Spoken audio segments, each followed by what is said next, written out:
তোমার প্রফেশন এই দিকে হওয়া উচিত, তোমার ব্যবসা এই দিকে হওয়া উচিত, তোমার বেশি বেশি টাকা ইনকাম করা উচিত, তোমার পাওয়ার দরকার, তোমার ক্ষমতা দরকার, মানুষের সামনে তোমার পরিচিতির দরকার আছে।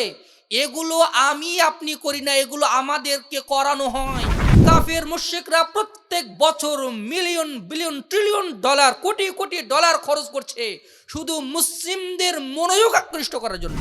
আমরা শুধু অর্থনৈতিকভাবে আগ্রাসনের শিকার নই, আমরা সবচেয়ে বেশি আগ্রাসনের শিকার। আমাদের মনোযোগকে কেড়ে নেওয়া হয়েছে, আমাদের ফোকাসকে কেড়ে নেওয়া হয়েছে।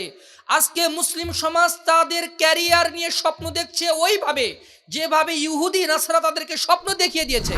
বুদ্ধিবৃত্তিক যেই ক্রুসেড চলছে, যে ইন্টেলেকচুয়াল ওয়ার চলছে, আমরা এই যুদ্ধে পরাজিত শক্তি। আত্মাহারিক টিভি, ওহির আলোয় উদ্ভাসিত জীবনের জন্য। বর্তমান সময় হচ্ছে টাইম ইজ মানি, সময় হচ্ছে সম্পদ। আমরা এখান থেকে সময় ব্যয় করছি, আর আমাদের এই সময়গুলো কেড়ে নিয়ে বিধর্মীরা তারা টাকা ইনকাম করছে। আমাদের সময়গুলো তারা বেছে নিচ্ছে। 100 পৃষ্ঠার 1000 পৃষ্ঠার বই আপনি উল্টাবেন, শেষ হয়ে যাবে, কিন্তু ফেসবুক আপনি স্ক্রল করতেই থাকবেন, কখনোই শেষ হবে না, কখনোই শেষ হবে না। আপনার চোখ ক্লান্ত হয়ে যায়, কিন্তু আমাদের মন ক্লান্ত হয়ে যায় না।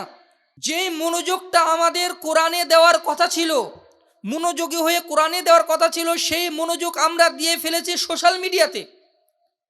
যেই সালাত ছিল সবচেয়ে অগ্রাধিকার প্রাপ্ত ইবাদত, আর অগ্রাধিকার প্রাপ্ত কাজ হয়ে গেছে আমাদের এই স্মার্টফোন।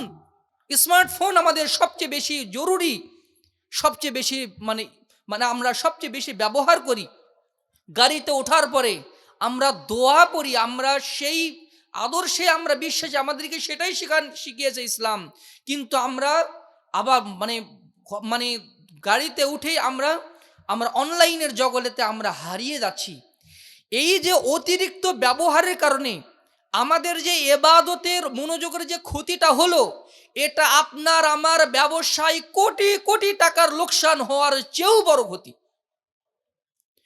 বর্তমান বিশ্বে ইহুদি নাসারাদের হাতের এই টেকনোলজির, আধুনিক যে যোগাযোগ মাধ্যম এবং আধুনিক যে প্রযুক্তি, এই প্রযুক্তিতে তারা আমাদের 500 বছর 1000 বছর এগিয়ে আছে।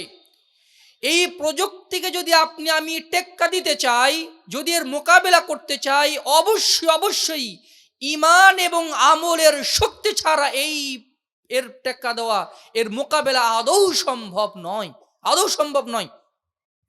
মূসা আলাইহিস সালামের বিপরীতে ফেরাউন বিশাল সাম্রাজ্যের মালিক ছিল, প্রযুক্তি টেকনোলজি সবই তার ছিল, কিন্তু ঈমানী শক্তির কাছে তারা পরাজিত হয়েছে। আজকেও যদি আমরা এই বুদ্ধিবৃত্তিক আগ্রাসন, আমরা শুধু অর্থনৈতিকভাবে আগ্রাসনের শিকার নই, আমরা সবচেয়ে বেশি আগ্রাসনের শিকার হচ্ছে আমাদের ঈমানের উপরে যে হামলা করা হচ্ছে। বুদ্ধিবৃত্তিক যেই ক্রুসেড চলছে, যে ইন্টেলেকচুয়াল ওয়ার চলছে, আমরা এই যুদ্ধে পরাজিত শক্তি। বর্তমান সময়ে অস্ত্রের যুদ্ধ হয় না, বর্তমান সময়ে সবচেয়ে বেশি যুদ্ধ হচ্ছে মানুষের মনোযোগ আকর্ষণ করার যুদ্ধ এবং বুদ্ধির উপরে, এক মতবাদের উপরে আরেক মতবাদকে বিজয়ী করার যেই যুদ্ধ, সেটাই চলছে। আমাদের মনোযোগকে কেড়ে নেওয়া হয়েছে, আমাদের ফোকাসকে কেড়ে নেওয়া হয়েছে। আজকে মুসলিম সমাজ তাদের ক্যারিয়ার নিয়ে স্বপ্ন দেখছে ওইভাবে যেভাবে ইহুদি নাসারা তাদেরকে স্বপ্ন দেখিয়ে দিয়েছে। আমাকে এই প্রফেশনে না গেলে হবেই না, এটা কে শিখিয়ে দিয়েছে? আপনি সিদ্ধান্তই নেই না। আমি যে ফেসবুকে ঘোরাঘুরি করি, আর আমি যে চতুষ্পার্শ্বে যে পরিবেশগুলো দেখি, এই পরিবেশ আমাকে চিন্তা করায় যে তোমার প্রফেশন এই দিকে হওয়া উচিত, তোমার ব্যবসা এই দিকে হওয়া উচিত, তোমার বেশি বেশি টাকা ইনকাম করা উচিত, তোমার পাওয়ার দরকার, তোমার ক্ষমতা দরকার, মানুষের সামনে তোমার পরিচিতির দরকার আছে। এগুলো আমি আপনি করি না, এগুলো আমাদেরকে করানো হয়। ওই অদৃশ্য পাপেটের মতো আমরা নিয়ন্ত্রিত হই। এই জন্য কাফের মুশরিকরা প্রত্যেক বছর million billion trillion dollar, crore crore dollar খরচ করছে শুধু মুসলিমদের মনোযোগ আকৃষ্ট করার জন্য। রাসূলুল্লাহ সাল্লাল্লাহু আলাইহি ওয়াসাল্লাম বলেছেন, ইউশিকুল উমামু আন তাদা আলাইকুম কামা তাদা আলা কালাতু ইলা কসাতিহা। এমন এক সময় আসবে কাফের মুশরিকরা তোমাদেরকে খামসে খাবে, তোমাদেরকে আক্রমণ করবে চতুষ্পার্শ্ব থেকে।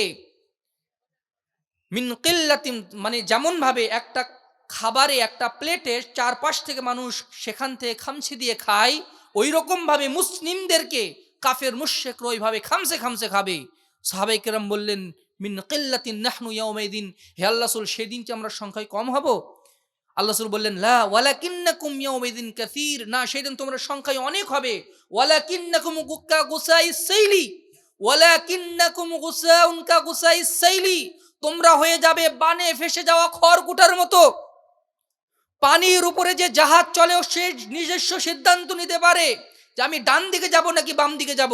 নৌকা যখন চলে সে মাঝি বউঠা নেড়ে সে ডান দিকে বাম দিকে যাওয়ার সিদ্ধান্ত নিতে পারে, কিন্তু যে ফেনা, যে খড়কুটা আছে, ওদের কোনো নিজস্ব সিদ্ধান্ত নেই।